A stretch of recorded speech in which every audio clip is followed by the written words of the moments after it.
आज की वीडियो में हम बात करेंगे कौन सी ऐसी गर्म चीज़ें आप खाएंगे जिससे आपकी बच्चेदानी का मुंह ओपन हो जाएगा और आपको दर्दे लग के नॉर्मल डिलीवरी हो जाएगी।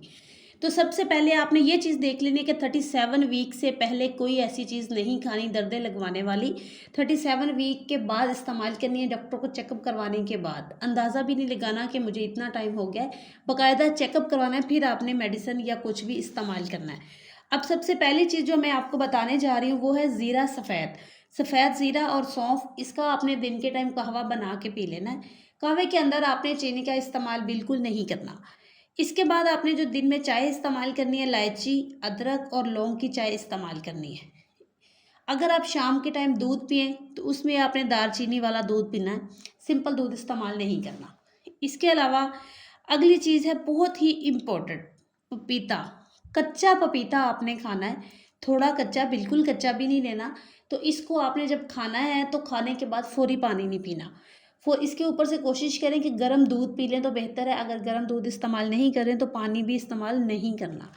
इसके साथ आपने 37 वीक के बाद खजूर, खजूर आपने 7 से 8 खजूर खानी है। वैसे हमल के दौरान हम 2, 3, 4 खजूरें डेली खा लें तो इससे कुछ नहीं होता, लेकिन हम 8-10 खजूर सुबह और 8-10 खजूर शाम को खाएँ तो ये बच्चेदानी के मुँह को नरम करके बच्चेदानी के मुँह को ओपन करती है और दर्दें लगाती है।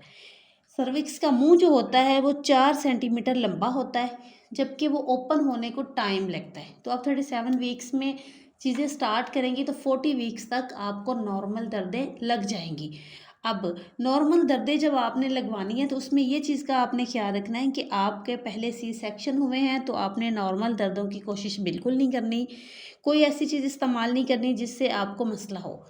इसके अलावा अगर आप ज़्यादा मकदार में ये चीज़ें इस्तेमाल करेंगी तो आपके मैदे में तेज़ाबियत वगैरह भी हो सकती है। लिमिट में रह के इस्तेमाल करना है, यानी कि आप रूटीन बना लें कि एक दिन आपने ज़ीरा सफ़ेद, दूसरे दिन इलायची वाली चाय पी लें, तीसरे दिन आप दालचीनी वाला दूध पी लें और खजूर तो आप डेली इस्तेमाल करते रहें, वो ठीक है। पपीता भी आप एक दिन छोड़ के एक दिन खा लें।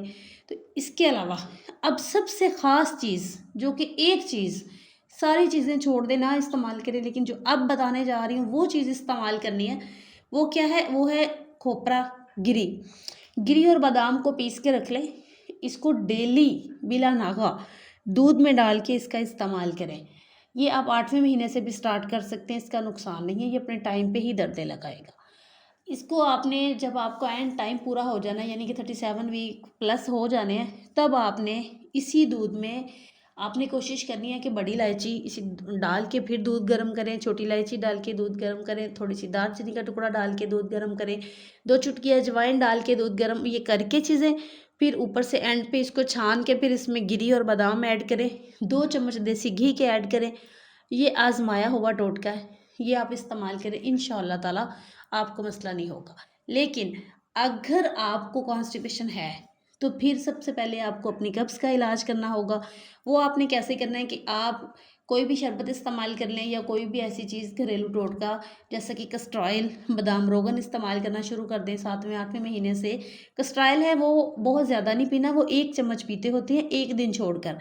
1 चम्मच 1 कप दूध में डाल के पीना और एक दिन छोड़ के, ये नुकसान नहीं देता। हाँ, अगर पूरी बोतल या आधी बोतल या 2 टाइम 2-2 चम्मच तो फिर ये आपको या आपके बच्चे को नुकसान दे सकता है। देसी घी नुकसान नहीं देता, बादाम रोगन नुकसान नहीं देता। ऐसी चीज़ें अगर आप इस्तेमाल कर लें तो ज़्यादा बेहतर है।